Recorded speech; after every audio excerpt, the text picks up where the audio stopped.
बस checking staff को भी निकाला गया है। हाँ, बस चेकिंग स्टाफ को बिना कारण बताए। मैं अकेला हूँ अपने घर में, कमाने वाला और कोई नहीं है। कितने कर्मचारी रहे होंगे जिनको नौकरी नोटिस दिया गया है? ये अभी लगभग 3-350 कर्मचारी हैं। हमें बिना किसी रीजन के अगर निकाला जाता है तो हमसे ज्यादा दुखी कौन रहेगा। 1.5 उम्र में आपको निकाल दिया जाता है, नई नौकरी मिलती तो क्या करेंगे? पकौड़े भी नहीं तल पाएंगे ना। इस टाइम हम सारे बच्चों को पढ़ाना लिखाना, रूम का भाड़ा सब कुछ देना, इस कंडीशन में हम लोग कहाँ जाएंगे। 2 दिन का आश्वासन दिया है, 2 दिन में हमारे को पॉजिटिव रिजल्ट दे देंगे। अगर 2 दिन के अंदर कोई पॉजिटिव रिजल्ट नहीं आता तो ये सारे के सारे फिर यहीं मिलेंगे और सारा का सारा बहुत ज़्यादा हंगामा होगा उसके बाद।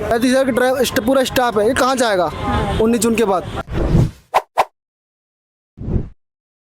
नमस्कार, मैं पूनम और आप देख रहे हैं जल को दिल्ली। इस समय मौजूद हूँ डीम्स क्लस्टर बस के जो कर्मचारी यहाँ से कार्यरत हैं और यहीं पर डीम्स के मुख्यालय पर मौजूद हूँ। डीम्स एक कंपनी है जो क्लस्टर बसों के कर्मचारी की नियुक्ति करती है। तो कुछ कर्मचारियों को जो है बिना बताए उनको काम से निकाल दिया जाता है। जी हाँ, जहाँ 25 मई को दिल्ली के राजधानी दिल्ली के अंदर लोकसभा के चुनाव होने थे और उससे ठीक 2 दिन पहले जो है कर्मचारियों को एक नोटिस थमा दिया जाता है। इतना तगड़ा झटका लगता है कर्मचारियों को जो कि 40-50 साल के एज के लोग हैं और किस तरीके से अचानक उनको उनकी नौकरी से हाथ धोना पड़ता है। क्या कुछ कारण रहता है, क्या ईमेल आता है या नहीं आता है। और बताया जा रहा है कि लगभग 7 से 8 डिपो हैं जो अब बंद हो जाएंगे और ऐसे में जो कर्मचारी हैं सड़कों पर आ जाएंगे। ऐसे में उनके परिवारों का गुजारा कैसे चलेगा। कुछ कर्मचारियों को कहना है कि हम सुसाइड भी कर लेंगे। आइए जुड़कर जानते हैं उन कर्मचारियों से। क्या नाम है सर आपका? मेरा नाम अमर सिंह गौतम है। क्या काम करते हैं आप? मैं डिम्स में बस चेकिंग ऑफिसर हूँ। बस चेकिंग ओखला डिपो है मेरा। ओखला डिपो है। बस चेकिंग स्टाफ को भी निकाला गया है। हाँ, बस चेकिंग स्टाफ को बिना कारण बताए नोटिस इशू कहे 23 तारीख में। ये वो दिनांक था जिस दिन जो एक तो आचार संहिता लागू थी, गजेटेड हॉलीडे था।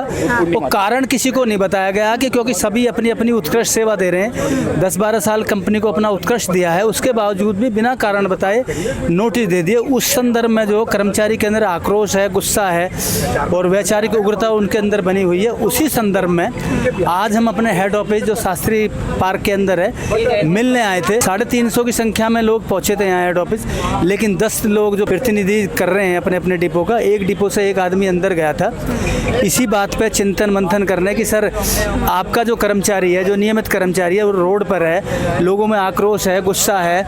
एक कर्मचारी के पीछे 4 लोग बेरोजगार हो रहे हैं, उसमें एक कंडक्टर भी आता है, ड्राइवर भी आता है। 2 दिन का उन्होंने टाइम मांगा है जो अंदर हेड ऑफिस में उच्च अधिकारी हैं कि भाई 2 दिन का टाइम हमें दीजिए। हो सकता है कि परिस्थितियां आपके अनुकूल हो जाएं, लेकिन नौकरी पे संकट है, अभी भी नौकरी पे संकट नहीं टला है। देखिए, इनको एक लेटर थमा दिया जाता है जो नोटिस पीरियड, इसमें साफ तौर पे लिखे इनको कोई भी टाइम नहीं दिया जाता। ये डीम्स के द्वारा दिया गया और बताया जा रहा है कि इसके अंतर्गत कुछ कर्मचारियों को लेटर दिया जाता है और उसी डिपो के कुछ कर्मचारियों को लेटर नहीं दिया जाता, जिसमें डिपो मैनेजर को लेटर नहीं दिया जाता, उसकी नौकरी जो है बची हुई है और बाकी कर्मचारी जो है इस समय सड़कों पर धरना देते हुए नजर आ रहे हैं। क्लस्टर बस के सारे कर्मचारी जो है इस समय डीम्स मुख्यालय पर मौजूद है। तो सर, कितने कर्मचारी रहे होंगे जिनको नौकरी नोटिस दिया गया है? ये अभी लगभग 3-350 कर्मचारी हैं और रेगुलर, ये कोई संविदा कार्ड नहीं, परमानेंट है। ये आई कार्ड देखिए हमारा जो है, इसमें कहीं ईयर एक्सपायरी डेट नहीं लिखा होता, परमानेंट एम्प्लॉय। अच्छा, ये बताइए, तो लगभग 350 कोई कारण बताया उन्होंने कि आपको नौकरी से क्यों निकालते हैं? वो बोले प्रोजेक्ट जो यहाँ का था जो है वहाँ अभी मिलने में असुविधा हो रही, मिल नहीं पा रहा है।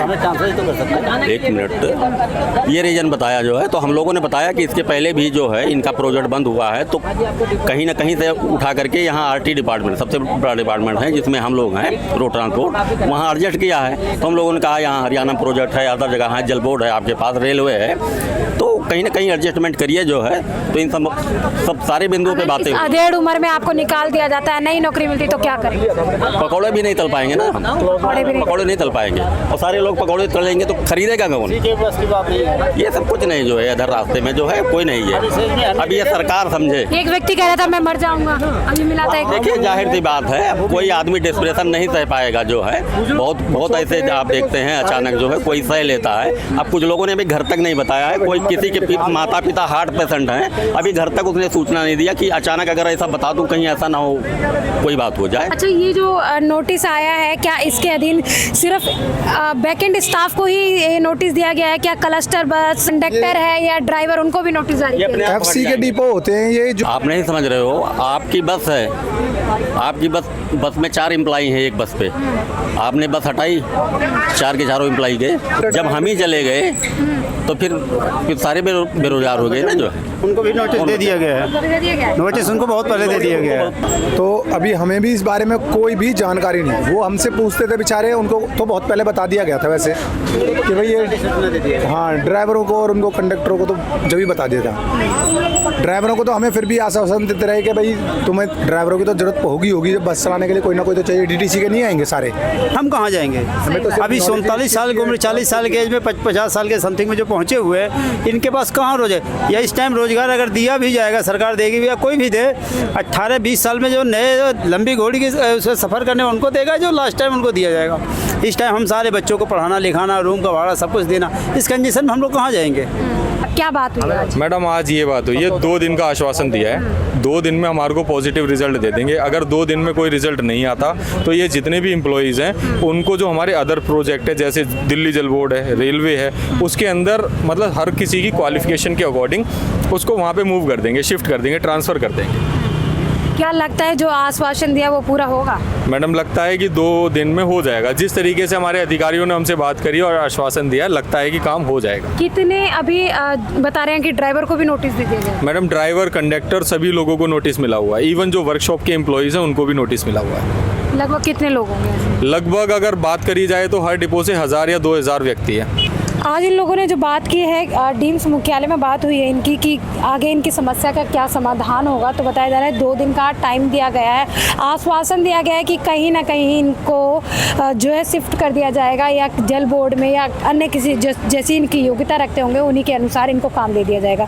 पर देखते हैं जो आश्वासन दिया है कि इस वास्तव में इनके लिए समाधान होगा या नहीं। क्या नाम है सर, क्या हुआ है आज? आज अभी इन्होंने 2 दिन का टाइम मांगा है कि आप हमारे को 2 दिन का टाइम दीजिए, हम आपका कुछ ना कुछ बैटरी करेंगे। कौन से डिपो से आए हैं? मैं BBM डिपो से आया, ये मुखर्जी नगर पड़ता है। कितने कर्मचारियों को वहाँ से हटाएंगे? लगभग 350 के आसपास है जी। तो क्या लगता है कि आपको जो आश्वासन दिया गया वो पूरा हो पाएगा आज? देखो जी, उम्मीद है हमारे को तो कि हमारे को जल्द से जल्द 2 दिन के बाद अच्छा कुछ रिस्पॉन्स मिले। इन्होंने जो नोटिस थमाया, आपने एक बार भी पूछा अपने डिपो मैनेजर से? इसका कुछ भी जवाब दे नहीं पाया अच्छे से। ये बोलते हैं कि हमारे को ऊपर से ऑर्डर दे, बिना बताए नोटिस दे देना, ये कितना उचित है? ये उचित नहीं है मैडम, लेकिन जिस तरीके से हमारे साथ मीटिंग हुई है ना कि हमारे मोबाइल फ़ोन जमा कर लिए थे, दिल्ली पुलिस के SHO साहब बैठे हुए थे शास्त्री पार्क से। अब हमारे को उनके सामने आश्वासन दिया गया है कि आपको 2 दिन के अंदर पॉजिटिव रिजल्ट देंगे। अगर 2 दिन के अंदर कोई पॉजिटिव रिजल्ट नहीं आता तो ये सारे के सारे फिर यहीं मिलेंगे और सारा का सारा बहुत ज़्यादा हंगामा होगा उसके बाद।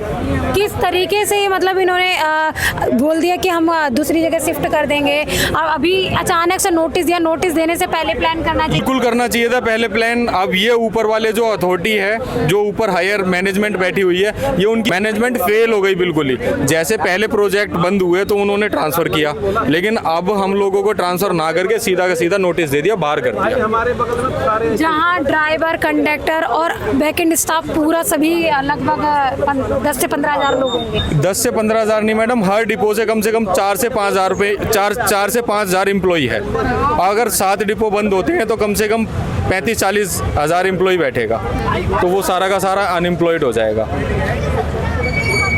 देखिए किस तरीके से बिना बताए, ये जहां हम लोग अक्सर किसी को नौकरी से निकाला जाता है तो कारण बताया जाता है, पर इतने सारे लोगों को बिना कारण बताए एक नोटिस थमा दिया जाता है। बताया जा रहा था जो इसमें HR जिसके साइन मौजूद हैं, कुछ लोगों का कहना है कि वो HR हमारे नहीं थे, पर आज की जो मीटिंग थी उसमें वो HR मौजूद थे और सारी जो मीटिंग हुई है अभी बताया जा रहा है आश्वासन दिया गया।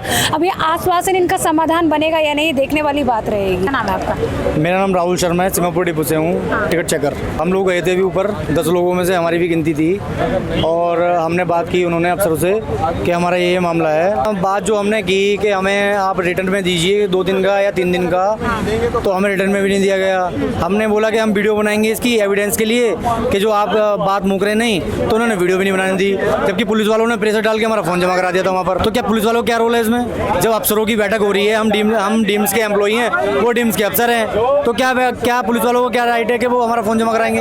आपको क्या लगता है ये हरकत करने से कहीं ना कहीं वो अपनी बात से मुकर सकते हैं? बिल्कुल मुकर सकते हैं, लेकिन उन्होंने 2 दिन के लिए 3 दिन के लिए टाइम मांगा है। हम बृहस्पतिवार को दोबारा से यहाँ प्रोटेस्ट करेंगे। इन्होंने जो टर्मिनेशन लेटर है हमें रिटर्न में दिया गया, लेकिन उन्होंने टर्मिनेशन लेटर तो रिटर्न में दिया गया, पर क्या लिखित में आश्वासन दिया गया? आश्वासन कुछ नहीं दिया मैडम, रिटर्न में कुछ भी नहीं दिया। अगर रिटर्न में अब हम अगले 2 दिन तक का इंतजार कर रहे हैं, उसके बाद हम कोर्ट की तरफ रुख मोड़ेंगे। क्या ये जवाब मांगेंगे इनसे, उसके बाद ये जवाब देंगे कि किस आधार पे इन्होंने हमें निकाला है। हमने तो ये पूछा था कि जो बोर्ड की बैठक हुई थी में डीम्स के अधिकारी थे या नहीं थे, ट्रांसपोर्ट डिपार्टमेंट के अधिकारी थे नहीं थे, दिल्ली सरकार का मंत्री था नहीं था, तो उनकी तरफ से कोई भी संतुष्ट जवाब नहीं मिला हमें। उनकी कालाबाजारी चल रही है, ये पैसे ले लेके या तो भर्ती करेंगे आगे के लिए भविष्य में। बड़ा डिसीजन हुआ, कहीं ना कहीं परिवहन मंत्री का रोल होना चाहिए था, डीम्स कंपनी के अफसरों का रोल होना चाहिए था, कहीं ना कहीं कर्मचारियों से भी राय ली जानी चाहिए थी, पर ऐसा नहीं हुआ। ऐसा नहीं हुआ। उन्होंने हमसे प्रस्ताव मांगा है कि किस आधार पे निकाला जाए, आपको किस आधार पे नहीं निकाला जाए, तो हमने उसको प्रस्ताव दिया, तो वो कह रहे कि अब हम रिव्यू करेंगे।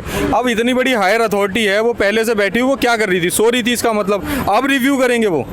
उनको पहले रिव्यू करना चाहिए था ना कि 350 एम्प्लॉइयों को बाहर कर रहे हो आप। कौन है? परिवार में 5 जने हैं हम। और कमाने वाले व्यक्ति कितने? मैं ही हूँ। देखिए, इस 52 साल की उम्र, अधेड़ उम्र से भी ज्यादा कहेंगे, अब ये व्यक्ति कौन सा अन्य काम करेगा? अब ये क्या रेडी लगाएगा? क्या कारण, कोई कारण बताया सर आपको? हाँ, कारण कोई नहीं बताया, लेटर दे दिया हाथ में, जी आप 19 तारीख के बाद में आओगे नहीं, कंपनी बंद हो जाएगी। जहाँ दिल्ली के परिवहन मंत्री कैलाश गहलोत को पहले से प्लानिंग कर इन लोगों को हटाया जाना चाहिए था, जहाँ अब डीम्स कंपनी की गलती है या परिवहन डिपार्टमेंट की गलती है। देखिए किस तरीके से 350 लोग जो है सड़कों पर उतर कर प्रोटेस्ट कर रहे हैं, जहां लोकसभा के चुनाव चल रहे हैं और अब आखिरी चरण के चुनाव जो है बचे हैं, जहां देश की राजधानी दिल्ली के अंदर जब आचार संहिता लागू थी तो किसने इनको नोटिस जारी किया? देखिए ये व्यक्ति जो वो है, जब इनकी नौकरी चली गई, इनको नोटिस थमा दिया गया, तो व्यक्ति जो है पंखे से लटक जाता है। क्या काम करते थे सर आप? मैं डिम्स का एम्प्लॉई था, मैं चेकिंग स्टाफ में काम क्या करते थे मैम। भैया परिवार के बारे में नहीं सोचा आपने? मैं परिवार के बारे में सोच के तो नौकरी कर रहा था मैम, और जो नौकरी नहीं है, ना परिवार है ना नौकरी है मैम। ये क्या है सर? टर्मिनल लेटर है मैम मेरा। परिवार में कौन कौन है? परिवार में मेरे 2 बच्चे हैं, मेरे मम्मी पापा हैं, बहन है, इनको शादी भी करनी है, बच्चों को आगे तक एजुकेशन कराना है, सब मेरे पे जिम्मेदारी है। कितने सालों से काम कर रहे थे? मैं मेरे को तो 7 साल हो गए करते करते मैम। लग रहा है आज मीटिंग हुई है तो उसमें लग रहा है कि आपको नौकरी मिल जाएगी। आज की मीटिंग थी मैम, उनके जो आंसर है कोई भी सेटिस्फाइड नहीं है। मैं कोई जो आश्वासन दिया नहीं होता तो क्या करेंगे? हम तो खेती भी नहीं आती मैम, हमें तो किसी को कुछ आता भी नहीं है करना। आत्महत्या ही करेगा आदमी, और क्या करेगा? ये कर सकता है आदमी, ये इसके हाथ में होता है। मैं कह रहा हूँ पुलिस को क्यों होना था इसमें? पुलिस गलत? क्या हम इस ऑफिस में काम नहीं करते क्या? आज जो मीटिंग हुई इसमें पुलिस, उसमें पुलिस बैठा रखी है, फोन चेक कर रहे हैं, फोन बाहर रख रहे हैं। आज से पहले भी तो हम इस ऑफिस में गए हैं, यही हमने काम किया है, हमको गुंडे बदमाश तो है नहीं। पुलिस वालों का इसमें मुझे थोड़ा सा गलत रोल लगा, जबकि मेरे फादर खुद दिल्ली पुलिस में है। मुझे नहीं लगता है ये सही किया उन्होंने। अब हो सकता है कि उन्हें दंगे की कुछ आशंका रही हो कि भाई कोई झगड़ा वगड़ा करेंगे, हम तो बातचीत करने ही आए थे सभी। ये समस्या थी डीम्स के कर्मचारियों की, जो कि पूरी दिल्ली के हर डिपो से यहाँ पे मौजूद हैं और डीम्स कार्यालय पे, मुख्यालय पे मौजूद हैं, अपनी समस्या का समाधान पाने के लिए आए थे। कर्मचारियों को निकाल देते हैं तो ऐसे में क्लस्टर बस में काम करने वाले कंडक्टर और ड्राइवर की भी नौकरी खतरे में। इस वीडियो को ज़्यादा से ज़्यादा शेयर करें ताकि इन कर्मचारियों की जो अचानक से इनको नौकरी से निकाल दिया जाए, इनको बहाल किया जाए और इनका भविष्य जो है सुरक्षित रहे। इसके साथ ही देखते रहे जलको दिल्ली में कैमरामैन नरेश के साथ पूनम।